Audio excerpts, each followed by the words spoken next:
kas mind on kuulda, jah. Kõigepealt, enne kui me alustame, siis ma palungi, et võib-olla abilised, assistendid saavad kohe inimestele jagada pastakad ja paberid. Sellel on väga kindel põhjus. Teie ülesanne, kuulajate ülesanne on panna tähele, kui ma alustan mõnda lauset küsisõnaga ja panna see küsimus endale kirja. Ja siis minu ettekande lõpus vaatame, milline nimekiri teil on tekkinud nendest küsimustest. Et alustame kohe sellise praktikaga, see on väga-väga oluline. Lõpuks saate aru, miks see on oluline. Nii, teeme selle sagimise ära ja siis hakkame pihta. Ja kui kellelgi on oma märkmik, oma pastakas olemas, siis see on juba suurepärane, et ei pea seda valget paberit tingimata eraldi võtma. See on väga hea, et küsimus üles kirjutada. Meil just oli probleem, et näed, nii hea küsimus oli, aga ei mäletadki küsimust. Riia, kuidas oled sa esimest korda Rakveres? Oled sa varem Rakveres käinud? Ikka olen varem käinud, jah, aga hoopis teistel asjaoludel.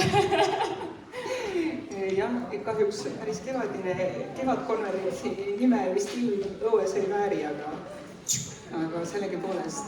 Lähme siis selles järjekorras, mis me oleme omavahel kokku leppinud. Hästi. Nii, sagimist on palju.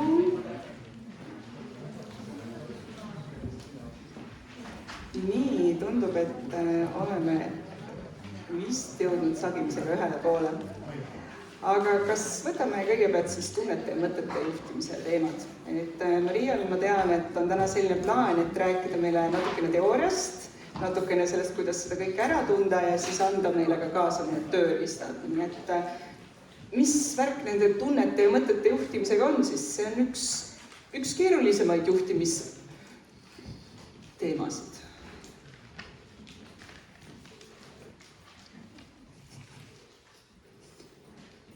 Jaa. Ma vaatan teile otsa, et te oleksite minuga siin kohal. Sellepärast, et oma tundeid ja mõtteid ei saa juhtida, kui me ei ole kohal iseendas. See on hästi oluline. Ja kõige enesejuhtimise alus on see, et ma juhin ennast siin ja praegu, et ma juhin ennast hetkes. Mitte, et ma ei juhi ennast tagant järgi. Naistele on väga omane pidada päevikuid, eriti puberteedieas, eks ole, või võib-olla mõni noormees ka on seda teinud. Ja tihti see päevikute pidamine on tagantjärgi. Tagantjärgi selline enesereflektsioon. Aga mis ma selle peale hakkan? Okei, võib-olla tekib natukene selgust, natukene sellist mõistmist, miks mingid asjad läksid nii, miks ma tundsin ennast nii. Aga tõeline meister juhib ennast hetkes. Tõeline meister kontrollib, milliseid otsuseid, milliseid valikuid ta teeb hetkes. Kuidas ta mõjutab oma elu ja teisi inimesi enda ümber siin ja praegu. Tehas neid otsuseid, mida ta praegu teeb. Ehk siis see on üli oluline. Ja sellepärast on esimene asi eneseteadvustamine. Seda ei saa teha, ennast teadvustada ei saa lihtsalt, kui me usaldame oma mõtteid, mis siin peas virvarritavad, sest et siin on kõike nii palju. Meie peas on kõike nii palju. Ja paljud mõtted, mis meie peas on, need ei ole isegi meie omad. Me korjame neid külge endale kuskilt meediast ja ma ei tea, sõpradelt, perekonnalt, kolleegidelt, igalt poolt. Ehk siis, et aru saada iseendast päriselt. Siis meil on vaja midagi natuke tõhusamat kui mõtlemine. Natuke tõhusamat viisi ennast reflekteerida, ennast teadvustada. Ja selleks on kirjutamine. Soovitatavalt käsitsi kirjutamine. Sest me ei saa muidu enda psüühika materjali hoomata, me ei saa seda kuidagi kõrvalt vaadelda. Sest paratamatult emotsioonid kipuvad ikkagi üle võtma väga keerulistes olukordades. Ja meil on vaja mingit tehnikat, et nagu sabast kinni saada nendelt emotsioonidelt ja mõtetelt ja ennast kõrvalt vaadata. Ehk siis sellepärast esimene asi on käsitsi kirjutamine. Viige endale sisse kas või mingi väike märkmikukene, mis teil on igal pool kaasas, ka kodus. Miks mitte? Samas ma ütlen, et kui niimoodi treenida ennast järjepidevalt ikkagi kirjutama ja teadvustama ja märkama, siis ühel hetkel ei ole enam kirjutada vaja. Et siis, kui on sellist kergemad perioodid elus, siis tõesti sa märkad paremini oma mõtteid ja neid mustreid, mis sinu peas on tekkinud suurem selgus enda sisemaailmast, sa oled korrastanud oma sisemaailma ja siis nii palju ei ole vaja enam kirjutada, siis on vaja see päevik või märkmik võtta välja uuesti alles siis, kui on keeruline periood elus. Ehk siis see on esimene asi. See kirjutamine, et sa juba mainisid siin neid mustreid, on ju, et me väga palju oleme tõenäoliselt kuulnud, et meil on mingid omad mõttemustrid ja väliskeskkond meid mõjutab. Kui kaua siis kirjutama peaks, et saaks juba nii-öelda süvaanalüüsi teha, või kuidas siis, kuidas edasi minna, et kas ma tean, et minul on soovitatud seda nippi, et iga õhtu kirjuta näiteks üles 7 palli skaalal, et kui hästi sa ennast täna tunned või hinda mingitel sellistel skaaladel ennast, et siis saab nagu niimoodi hästi kvantitatiivselt seda hinnata. Aga kuidas siis kirjutada? Kuidas kirjutada, jah. Sinna me tegelikult jõuame, ma hakkan päris palju huvitavaid selliseid külgi, küsimusi, nurgataguseid, mida lahti kirjutada.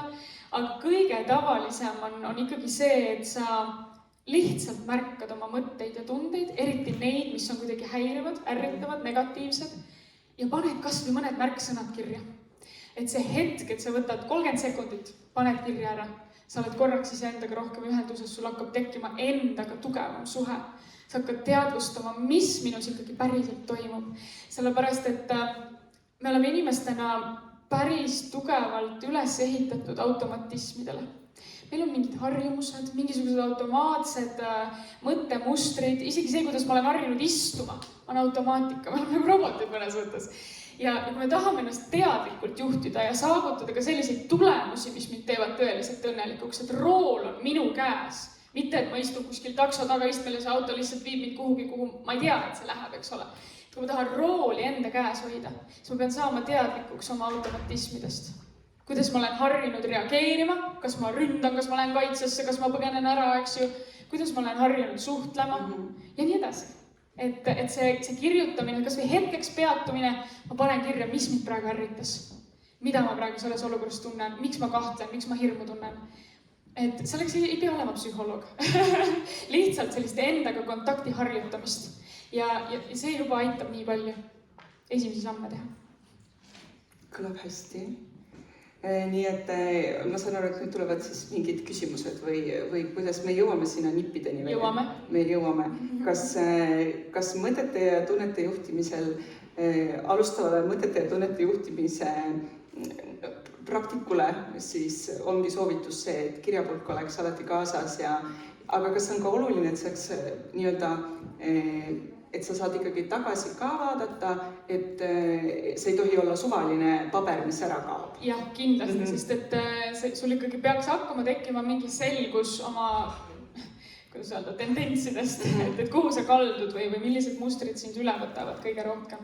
Et esimene samm ikkagi oleks harjutada sellist eneseteadvustamist. See ei pea tingimata olema käsitsi kirjutamine, kuigi ma seda väga-väga soovitan, sellepärast et kui sa kirjutad käsitsi, su psüühika töötab seda materjali hoopis teistmoodi läbi versus see, et sa kirjutad arvutisse niimoodi klõp või telefoni, sa jälle tuhised nendest mõtetest läbi. Jälle kuskile eksid ära, põgened ära ja sinna see läheb. Et sa võtad selle pastaka kätte ja käsitsi kirjutad, see on hoopis teise terapeutilise efektiga. Mulle väga meeldis see mõte ja minu jaoks ka uus mõte, et tuleb seda teha sel hetkel, et ei ole nii-öelda mõtet enne ega tagasi ja tegelikult see on ju harjumus, mis võtab, ma ei tea, 5 sekundit kuni minut, on ju. Aga miks väga paljud inimesed ei suuda seda ikkagi teha? Miks nad ei suuda ennast harjutada seda tegema? Üks asi on jah see, et pole harjunud, on ju. Samamoodi nagu pole harjunud trennis käima, pole harjunud ennast niimoodi peatama hetkes ja märkama, kirjutama, eks ju. Teine asi on ikkagi see, mis selles muusika kuulamises, mis te siin tegite, ma jõudsin alles lõpus saali. Kuidas esineja ütles, et vahel mõni muusika, ma ei taha seda kuulata, sest see toob mingeid tundeid ülesse. Sama ka selle kirjutamisega, ma ei taha neid tundeid siia kirja panna, sest ma ei taha selle teemale otsa vaadata. Aga kuulge, kui me tahame ennast juhtida, kui me tahame saada neid tulemusi, mis on päriselt meile olulised, siis me peame nendest ebamugavatest kohtadest läbi minema.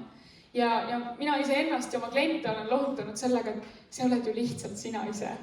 Iseendaga sa võid olla aus, sa ei pea kellega teisele tunnistama neid asju, lihtsalt iseendale. See oleks juba väga suur võit. Ja see on alati see, et miks me ei hakka midagi tegema, on ju. aga kuidas siis selle ärevuse ja hirmuga on, et ärevust ja hirmu ju ka öeldakse, et on justkui positiivne ärevus olemas, on ju, et ma arvan, et meil sinuga oli täna siin positiivne ärevus ja positiivne hirm enne, kui lavale tuleme, aga tegelikult me ju tunneme ka seda ärevust seetõttu, et kas siis tõesti me peame minema kedagi lahti laskma, mis toimub maailmas täna tegelikult, on ju, et kuidas selle ärevusega tegelikult hakkama saada ja võib-olla tõesti, mis need ärevuse liigid ka on, et me saaksime tunda seda. Jah, mis asi see ärevus tegelikult üldse on? Panite kirja, mis see ärevus tegelikult on?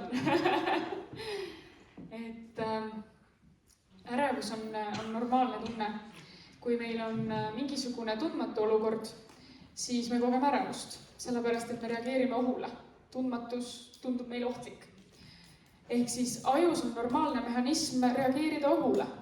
Aga kui me oleme elanud pikalt mingisuguse pinge all, kui me oleme pikalt pettunud elus või ennast reednud või mingi trauma on juhtunud, siis juhtub selline asi, et aju hakkab iseenda eest kaitsma ja reageerib ärevusega. Et see ärevus ei ole kunagi põhjus, ärevus on alati millegi tagajärg. Ehk siis tihti inimesed tulevad minu juurde vastuvõtule ja ütlevad, ma tahan ärevusest vabaneda. Ma ütlen, et oota, ärevus on juba millegi tagajärg, et vaatame, miks ärevus on kõigepealt tulnud. Ehk siis, kui ärevus väljub kontrolli alt, et sinu keha, psüühika hakkavad reageerima ärevusele, või tähendab ohule igal pool, igas väiksemas kohas, kus tegelikult ohtu ei ole, siis on juba küsimärk. Ehk siis, kui ma nüüd uuesti sõnastan, et mis asi see ärevus on, siis ärevus on keha kaitsemehhanism. Selle jaoks ta annab märku, et sa oled oma teelt kõrvale kaldunud. Midagi on valesti. Sa oled ise endale muutunud kuidagi ohtlikuks. Kas sa oled ületöötanud? On ju väga paljudel tekib tänapäeval ärevus lihtsalt läbi põlemisest. Sa oled ise endale muutunud ohtlikuks. Ja sa pead puhkama, sa pead mõned sammud võtma tagasi. Või on mingi muu asi olnud, oled elanud sellistes tingimustes, kus sinu vajadused ja sinu väärtused ei ole olnud tähtsad, ei ole olnud esikohal. Sageli naised jäävad lastega koju ja elavadki ainult perekonna jaoks, laste jaoks, teiste jaoks, unustavad ennast ära, tekib ärevus. Jälle oled muutunud endale ohtlikuks. Ehk siis, kui keegi kogeb kunagi ärevust oma elus, olgu ta korduv, järjepidev või mitte, ainult ühekordne, siis kohe küsida endalt, et oota, stopp. Nüüd tuleb küsimus. Millistele väärtustele, millistele vajadustele ma olen läinud vastuollu? Iseendaga. Milles ma olen ennast reetnud? Väga oluline küsimus. Hiljem, kui me räägime ka motivatsioonist, siis ka seal tuleb see enesereetmise moment. Räägime läbi, mis asi see enesereetmine on? Enesereetmine tähendab seda, kui sa ütled jaa, kuigi tegelikult tahaks öelda ei.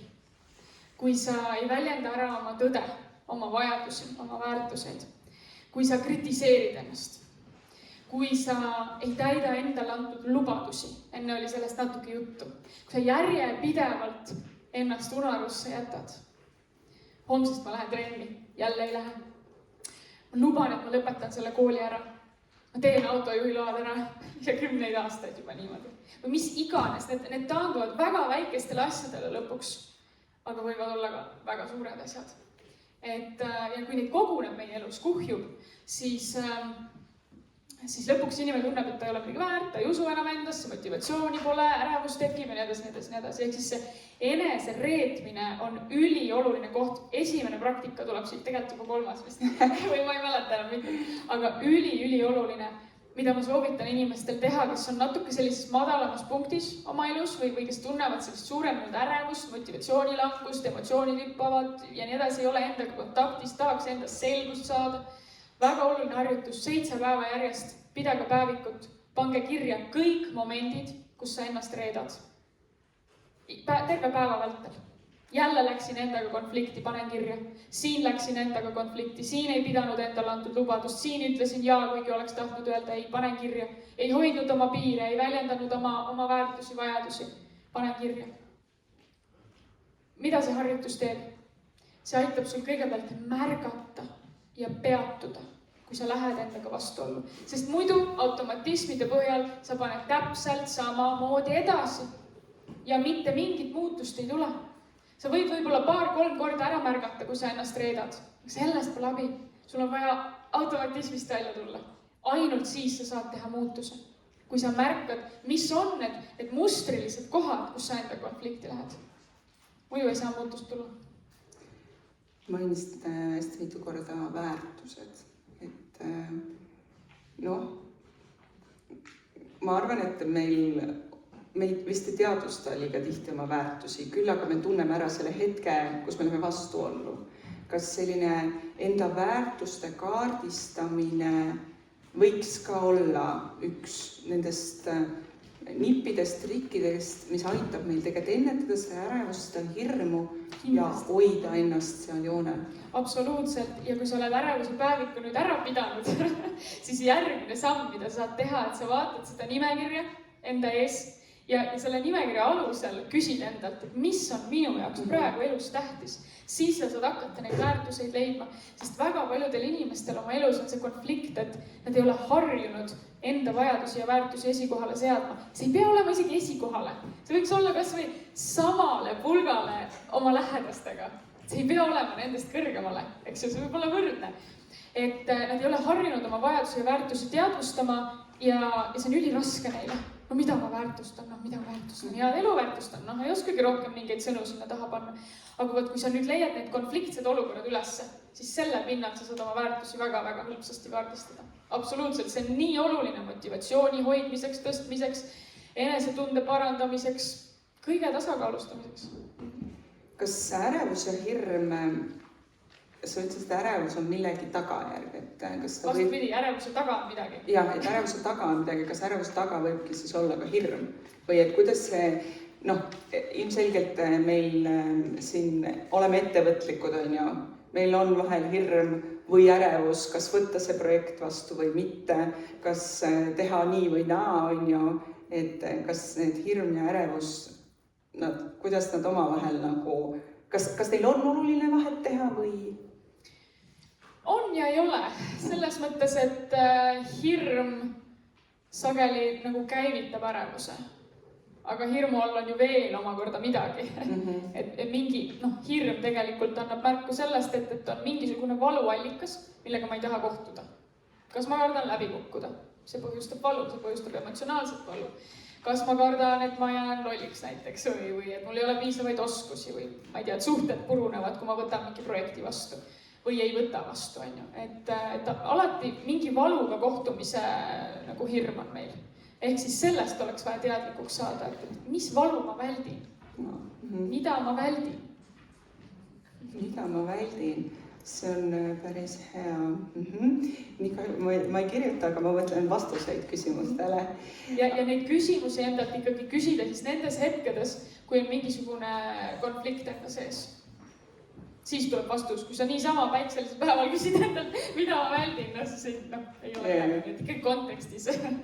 Aga kui nüüd on ees see suur otsus, on vaja teha, ei teagi, kas on hirm või ärevus, mis on see, ma ei tea, SOS tehnika või asi, mida nüüd kasutada. Et ma ei tea, 3 tunni pärast tuleb öelda, et jah, teen, ei tee. Ikkagi esiteks 2 küsimust. Mida ma väldin, mida ma kardan kõige rohkem ja mis on mulle tõeliselt tähtis selles olukorras? See on see väärtuste küsimus. Et kui need 2 küsimust enda jaoks, 2-3 tuli praegu, kui need 3 küsimust väga selgelt ära vastata, niimoodi põhjalikult, nii et sa ei karda vastust, et sa endale tunnistad vastuse ära. Sageli inimesed ütlevad, ma ei tea, aga see on jälle vältimine. Me alati teame, me lihtsalt kardame vastust, aga me alati teame, kui need 3 küsimust hästi selgelt endale lahti kirjutada, kui on väga kiire, ei pea käsitsi kirjutama, kas või pane arvutisse kiiresti kirja, vaata sellele peale, kuidas niimoodi selgelt, ilma emotsioonideta, rahulikult kogu see pilt paistab. Selleks on see väljakirjutamine. Et endast paremini aru saada, sest kui ärevus tuleb ja kui hirm tuleb, siis need emotsioonid ja see mõtete virvarr võtab üle. Kes siis läheb jooksma, on ju, siin eelmine esineja. Et ilmselt ta selle jooksu ajal midagi ikkagi vaikselt siin oma mõtetes korrastab ära. Laeb selle pinge maha, selle emotsionaalse pinge laeb maha sinna jooksu ja pärast ta pea on selgem, ta saab rahulikult mõelda. Aga vot nüüd see kirjutamine, sellel on sama efekt ja võib-olla isegi natuke tõhusam. Kuigi jooksmine ja kõik see füüsiline töö on ka väga-väga oluline, igal juhul see aitab maandada. Ma ei tea, kas sa said vastuse, et esimene asi on need 3 küsimust on ju ja enda jaoks lahti kirjutada kiiresti, see võtab 10 minutit, see ei võta rohkem, oleneb, kui suur teema on ju. Aga see ei võta tegelikult väga kaua aega ja tuleb väga suur selgus. Ja kõige suurem kingitus, ma ei saa lõpetada, et kõige suurem kingitus sellel kirjutamisel on ikkagi see, et sa õpid ise ennast rohkem tundma. Ja ühel hetkel on nii, et sa ei pea enam kirjutama, sa tead neid vastuseid kohe, sest et sa oled hästi suure enese läbitöötamise juba ära teinud. Ja ma kujutan ette, et kui väga palju harjutada, siis vahel ongi tõesti nii, et jõuad juba ainult mõelda küsimuse ja see vastus tuleb, on ju. Just. Need küsimused vägagi head. Mulle tundus, et ma hakkasin jälle vastuseid otsima mingitele. Ja siia nüüd küsimuste teema juurde ma annan veel teile ühe küsimuse. Milliseid küsimusi te peaksite endale esitama igapäevaselt selleks, et saavutada paremaid tulemusi? Ja sinna selleks, et võite 3 punkti ka panna, selleks, et tunda ennast paremini. Selleks, et, ma ei tea, see kohtumine läheks väga hästi. Jah? Milliseid küsimusi ma peaksin endale esitama? Sellepärast, et meie aju on üles ehitatud küsimuste kaudu mõtlemisele. Jah, kui ma näiteks küsin teilt, palju on 5+5, siis te ei saa mitte vastamata jätta, teie aju peab vastama 10. Ja me tegelikult esitame endale kogu aeg mitteteadlikult küsimusi. Me teeme kõike küsimuste põhjal. Miks täna jälle ma pean sinna tööle minema? Miks see minuga juhtub? Ja nii edasi. Et milliseid küsimusi te olete harjunud endale esitama ja milliseid küsimusi te võiksite endale esitada? Jah, see on väga oluline. Ehk siis mina ei pea neid küsimusi teile ette andma. Te võite ise mõelda, millised küsimused teid aitaksid. Sa vaatad nüüd sellise näoga, et mis see tuli? Ei, ma lihtsalt protsessin seda kõike selles mõttes, et me inimestele minu meelest rakendab see koopa inimene. Ma tahan vastust, ma teen kiiresti otsuse, mulle meeldib punane auto, ma astun punase auto, sest et see võtab nii palju rohkem kütust, ma ei tea, ei jõua kuhugile, aga see on punane. Et mulle tundub, et me väga tihti oleme nagu selles tsoonis, et... Mulle meeldis, mis sa ütlesid, et me tahame vastust. Aga mis see küsimus oli? On ju? Väga austus, jah. No nii, aga ärevusega tegeletud, hirmuga tegeletud. Ma vaatan, ma panin endale siia kirja tegelikult mõned sellised tehnikad veel neile koju kaasa võtmiseks, et esimene oli see oma tunnete ja mõtete lahti kirjutamine ja sinna juurde ma annaks teile veel ühe küsimuse, et kui te analüüsite oma sisemaailma sellistel keerulisematel hetkedel, siis võib-olla küsida ka seda, et mida mu tunded mulle öelda püüavad. Mis on see minu tunnete sõnum praegu? Sest et ka tunded, ärevus on ka tunne. Ka igasugused teised tunded ei tule lihtsalt ilma asjata. Tunded on nagu, kuidas öelda, ikkagi sõnumitoojad, äratuskellad. Ma tunnen kurbust, kui midagi mind kurvastab. Ma tunnen viha, kui selleks on põhjus. Aga sageli me nagu paneme tunnetele nii suure kaalu, et tunne ise ongi põhjus. Tegelikult ei ole. See sündmus seal taga on põhjus. See, milliseid otsuseid valikuid sa oled teinud, on põhjus. Tunne on lihtsalt tagajärg. Ehk siis, millist sõnumit kannab see tunne minu jaoks? Siis me ei tee tundeid valeks. Me püüame tunda ennast alati hästi positiivselt, hästi rõõmsalt ja väldime neid negatiivseid, valusaid tundeid, hirmu ja ärevust. Või siis me tahame hästi rutusest lahti saada. Me jälle ei küsi seda miks küsimust. Tegelikult nendel on nii oluline kaal meie elus. Kõikidel tunnetel, nii headel kui halbadel. Nii, siis vajadustest, väärtustest me rääkisime, eks ju, et neid kaardistada, kuidas kaardistada. Mina soovitan, et panna eluvaldkonniti kirja. Mida ma vajan suhetes, mida ma vajan tervises, mida ma vajan oma tööelus, mida ma vajan enesearengus ja nii edasi. Samamoodi väärtustega. mida ma väärtustan selles valdkonnas, selles valdkonnas, selles valdkonnas ja kirjalikult. Mitte mingit abi ei ole, kui te mõtlete selle korra oma peas läbi ja siis lähete homme järgmine päev tööle ja käitute ikka täpselt samamoodi. Et teil on vaja nagu natuke rohkem, mis teil, meil kõigil, minul ka, me kõik oleme täpselt samamoodi ehitatud. Et meil on vaja sellist natuke otsekohesemat lähenemist iseendale, natuke distsiplineeritumat lähenemist iseendale, ausamat, läbipaistvamat. Nii, vajadused, väärtused. Siis 2 sellist minu lemmikut. Ühest ma juba rääkisin, küsimuste esitamisest me juba rääkisime. Ja üks veel siis minu lemmik, mis annab tohutu hea selguse. Mulle meeldib üks lause, mida üks autor Vadim Seeland on öelnud, et me oleme tõeliselt ärkvel ja teadlikud iseendast ainult siis. Päike Kaja tuli ka nagu siin otsustav hetk. Nii, et me oleme tõeliselt ärkvel ja teadlikud iseendast ainult siis, kui me küsime endalt küsimuse, kes ma tegelikult olen. Kes ma tegelikult olen? Et see on selline küsimus, mis paneb mõtlema kogu elule hoopis teistmoodi ja muudab perspektiivi väga palju. Kes ma olen ja milliseks ma tahan kasvada? Milliseks isiksuseks ma tahan kasvada? Ja siit üks salanipp. Ükskõik, mida te tahate saavutada, küsige endalt. Milliseks isiksuseks ma peaksin kasvama, et saavutada seda? Milline on see isiksus, kes on juba selle asja saavutanud? Hoopis teise nurga alt, saate aru? Te võtate endale näiteks mingisuguse eeskuju, kes on saavutanud just seda eesmärki, mida sina tahad saavutada. Milline isiksus on tema? Millised omadused on temal, mida ka sina peaksid arendama? Ehk siis selline isiksuse kaudu eesmärkide saavutamine. Saite kirja, jah? Kordan korra uuesti. Milliseks isiksuseks ma peaksin kasvama, et saavutada oma eesmärki? Ehk siis kelleks ma tahan kasvada? Lõpuks kõik, mida me saavutame, kogu see kasti töötamine, mulle nii meeldis, sest ma olen ise ka kasti töötaja, mulle väga meeldis see. Sellel on mõtet ainult siis, kui sa seal juures saad ka selleks inimeseks, kes on päriselt õnnelik. Muidu sa oled ju täielik läbikukkuja, kui sa ei suuda nautida oma saavutusi, on ju? Kõlab küll nii, jah. Ehk siis päriselt läbikukkuja oled sa siis, kui sa ei ole õnnelik oma saavutuste üle. Ja isegi kui kastis, jah.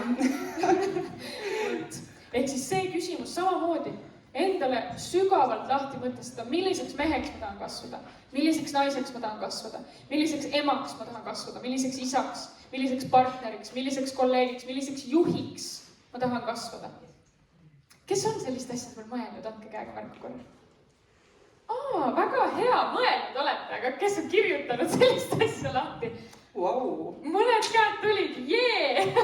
Super. Mina teen sellist kirjutamist aeg-ajalt. Ma vaatan iga aasta korra üle selle nimekirja. Kas midagi on muutunud? Kas midagi juurde lisada? Sest see paneb perspektiivi paika tegelikult. Ja sinna taha tuleb väga hõlpsasti tegevuskava, mille ümber ma oma elu ehitan. Siis mul on nagu teekaart. Palun, sõna sulle. Wow. Mulle nii meeldis need küsimused, kes ma päriselt olen, kes ma olen. Oi. Tundub kunstiline küsimus, meil on vaja seda küsida. Ja mulle tundub, et see on hea küsimus, mille küsimist endalt nautida, võtta see hetke nautida, mitte siis tormata sinna, me tahame vastuseid. Aga motivatsioon, millest räägitakse söögi alla, söögi peale. Mida sina meile motivatsioonist täna uut räägid? Millega sa üllatad meid? Kas selles osas saab üldse üllatada? Ma ei tea, ma arvan, et midagi uut päriselt siin maailmas ikkagi ei ole. Võib-olla ma saan kuidagi omas kastmes seda teile tuua, et millest motivatsioon ikkagi päriselt tuleb? See päris motivatsioon, see kirglik motivatsioon, mis... ma pean siia vahele tooma ühe teise asja. Ma arvan, et me ei saa ennast kunagi päriselt kasti töötada siis, kui me naudime seda, mida me teeme. Ehk siis, et kasti töötamise taga on alati mingi enese survestamine. Varjatud kujul. Eriti professionaalsed on selle nii ära peitnud, et nad on hakanud valu nautima. Ja siis nad nagu ei pane tähele, et nad tegelikult survestavad ja piitsutavad ennast. Ehk siis, et see on nagu jälle selline salatrikk, et kui sa oled päriselt motiveeritud ja teed päriselt seda, mis nii väga sind kõnetab ja sulle elamise kirge pakub, sellist elususe tunnet pakub, siis ei põle läbi, siis ei teki ärevust, siis ei teki nagu mingit sellist ebanormaalset väsimust ja nii edasi. Et motivatsioon, millest tuleb päriselt motivatsioon? Ikkagi see, kui sa elad kooskõlas oma väärtustega ja vajadustega. Ja kui sa käid seda teed, mis on päriselt sinu oma. Ehk siis küsimus, kas ma käin praegu seda teed, mis on päriselt minu oma? Või on see mulle kuskilt kõrvalt soovitatud? On keegi teine öelnud, et nii oleks mõistlik? Nii oleks õige. Ja tegelikult seda küsida ka väiksemate otsustega, mille ees me seisame, et kas see otsus on see otsus, mis kuulub sellele minu päris südame teele. Need on võib-olla hästi sellised tunnete keeles sõnastatud küsimused, aga kui sa seda endalt küsid, siis isegi kui sa ei oska sõnadega vastata, siis tunne ütleb juba selle vastuse sulle ära. Et see päris minu tee on see, mis annab motivatsiooni. Ja teinekord, kui motivatsioon langeb, siis küsida jälle, kus ma olen ennast reetnud, kus ma olen jälle endaga konflikti läinud. Kohe tuua oma teadlikkus sellele tagasi ja selle kaudu motivatsiooni taastada. Muidugi siis võib olla nii, et kui inimene on ennast väga pikalt reetnud, siis see võrk, millesse me oleme ennast mässinud, on juba nii korralik, et kuidas sealt nagu lahti hakata arutama. Ja sageli kõige lihtsam viis on lihtsalt samamoodi edasi jätkata. Aga see ei ole tervislik viis. Et siis võrk läheb aina tihedamaks ja aina keerulisemaks see olukord läheb, et siis palun kasutage seda omadust, mis sassil on, et öelge lihtsalt otse kiiresti välja. Mulle nii meeldis, kuidas ta ütles, et kuidas öelda ei, no lihtsalt ütle ei. Nii see käibki, et ei olegi mingit praktikat. Lihtsalt tuleb see samm ära teha, sest muidu läheb valusamaks enese reetmine ja enese hävitamine tegelikult. Kui sa ei käi seda teed, mis ei ole sinu oma, mis on sinu oma. Mm-hmm. Sa oled ju ka coach, eks ole, ja tegeled inimestega erinevate küsimuste teemal. Kas sul on mingeid edulugusid või äge kogemus jagada motivatsioonist ja oma praktikast, mida sa oled näinud kõrvalt või miks ka mitte ise kogenud? Teate, aga teeme teiega koos praegu ühe harjutuse, mille kaudu igaüks saab väikse eduelamuse. Kui te lähete sellesse kodus pärast väga sügavale sisse sellesse harjutusse, siis te saate väga suure eduelamuse. Ärge muretsege, ei pea midagi imelikku hakkama tegema kellegi ees. Ma ei tee mingisuguseid selliseid harjutusi. See on siis tegelikult nüüd selle jaoks see harjutus, et suurendada eneseusku ja motivatsiooni. Nii et mõelge nüüd ühele eesmärgile, mis teil praegu elus aktuaalne on. See võib olla väike eesmärk, see võib olla suur eesmärk. Soovitan suuremat, siis on suurem efekt. Mingisugune suurem eesmärk, mis päriselt sind kõnetab. Sa võiksid ka seda kaasa teha, kui sa saad, siis sa saad ise ka selle kogemuse. Kui sa saad. Nii. Kellel on eesmärk välja valitud, andke käega märku. Kellel veel ei ole, andke käega märku. Mõned käed on, püüdke välja valida eesmärk, siis me saame koos teele minna. Kui väga suurt eesmärki ei leia, valige mingi väiksem. Näiteks, et tahan unistuste füüsilisse vormi saada. No kas või see? Need kõhulihaseid on ju, mis enne see oli siin. Või see võiks olla ikkagi selline, mille puhul on nagu raske endasse uskuda. Siis on kõige parem. Jah? Nii. Ja nüüd pange kirja, pange praegu 5 tükki. 5 põhjust, miks sa usud, et sa nagunii kunagi ei saavuta seda eesmärki. See võib olla seotud sinu sisemiste oskustega, ajaga, kontaktidega, ressurssidega, millega iganes. näiteks, et noh, mul pole piisavalt aega, ma ei oska, ma olen juba liiga vana ja nii edasi. No kõik siuksed laused, takistused, mida te näete. 5 põhjust, miks sa arvad, et sa kunagi ei saavuta seda, mida sa tahad. Seda eesmärki.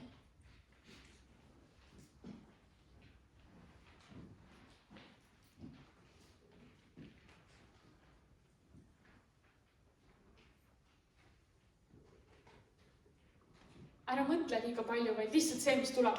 Ära häbene, sa ei pea seda kellega jagama. Olgu need nii karmid kui tahes, lihtsalt pane kirja. Mul ei ole neid kontakte, ma ei oska. No mis veel? Ma ei usu endasse.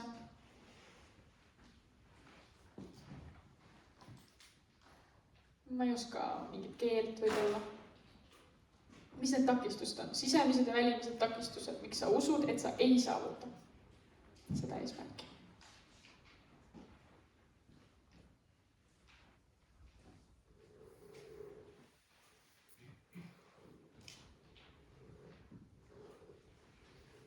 Ei, siit peaks olema päris lihtne kirja panna.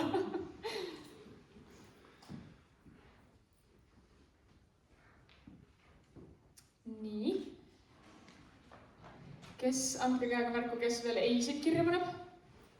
Ahah, valmis, peaaegu, enamustel väga hea. Ja nüüd pange kirja 5 punkti, miks sa usud, et sa seda saavutad. Ehk siis, mis sul on olemas praegu? Millised ressursid sul on praegu olemas?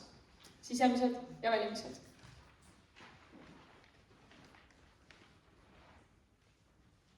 Näiteks, et tegelikult ma olen ikka päris järjekindel tüüp. Tegelikult mul on hea meeskond olemas.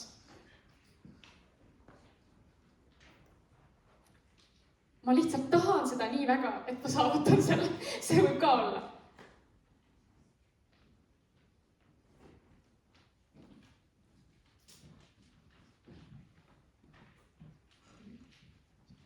Viis põhjust, miks ma usun, et ma saavutan oma eesmärgi.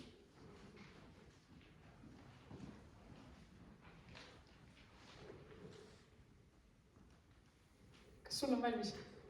Kuidas esimene eituse nimekiri pani sind tundma? Tegelikult ma pean ütlema, et mul oli just see raske. Oli, jah? Jaa. Sa oled head tööd endaga teinud siis. Aga see kuidagi oli ka korraks kainestav. Ja pani ka mõtlema, et mis mul puudu on. Jaa, väga hea. Nii, ja kuidas positiivne nimekiri pani tundma? Ma lõppu kirjutasin ühe toreda asja, ma ei ütle kohe häälega, aga nagu te näete, siis ma naeratan, nii et emotsioon on hea. Nii et siuke väike soojus võiks öelda, et on hinges, jah. Et kui võrrelda nagu seda negatiivset nimekirja ja positiivset nimekirja, need mõlemad on meie ees, kas tekib nagu natuke selline tunne, et see eesmärk muutub realistlikumaks? Kellel tekib, andke käega märku? Kellel tekkis natuke rohkem selle eesmärgi osas eneseusku? Ahah, väga hea. Niuksed käed ma nägin. Mitte nii, Okei. Et niimoodi see töötabki, et ma teadvustan endale ära selle, mis mul on puudu, mis on takistused. Okei, ma saan võib-olla sellega töötada, ja kui ei saa, siis üks hea nipp. Keskenduda, fokusseerida sellele, mis mul on olemas. Ja takistused ja puudused kaovad tihtipeale iseenesest ära. Nendega ei peagi midagi tegelema. Meil on sageli hoopis vastupidi me mõtlema. Kuidas ma saan takistusi eemaldada? Kuidas ma saan takistusi ületada? Probleemidega tegeleda? Tegelikult on hoopis vastupidi. Kuidas ma saan fokusseerida sellele, mis mul on olemas? Tugevusi võimendada? Siis võib juhtuda, et takistused kaovad iseenesest ära. No mõne takistusega võib-olla on vaja tegeleda ka, muidugi. Aga mitte pingeliselt. Et see harjutus toimub niimoodi. Aitäh sulle.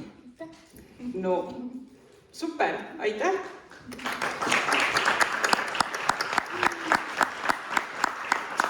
Mulle tundub, et soovid sa lõpetuseks midagi veel lisada? Kas meil on aega? Meil on 3 minutit. Kas keegi soovib äkki midagi küsida? Tekkis teil mõni mõte, mida tahaks jagada? Siin Sliidos oli tegelikult üks küsimus, et annaks, et küsimus, kes ma olen, on ikkagi päris lai, et võib-olla mõni vihje, kuidas paremini leida vastust. No tavaliselt sellele küsimusele ma ei taha anda vihjet, sest et see võib-olla piirab seda, kuidas te kirjeldate iseennast ja seda, mida te väärtustate. Aga tavaliselt inimesed vastavad sellele küsimusele rollide läbi, et ma olen isa, ma olen koolitaja, ma olen see ja nii edasi. Aga ma ei soovita ainult rollidesse kinni jääda, vaid tõesti vaadatagi avaramalt ja lubada endal mõelda laiemalt. Las see küsimus olla lai. Seda huvitavamat kulda võite te avastada sellest küsimusest. Ma loodan, et sai vastuse. Ja ma küsin siia lõpetuseks ise, kui reaalne tundub, et te võtate selle kirja kirjutamise kaudu enesejuhtimise, eneseteadvustamise pärast tänast. Kas ei proovite? Andke käega märku. Super, minu töö on tehtud. Aitäh teile. Aitäh sulle, Maria.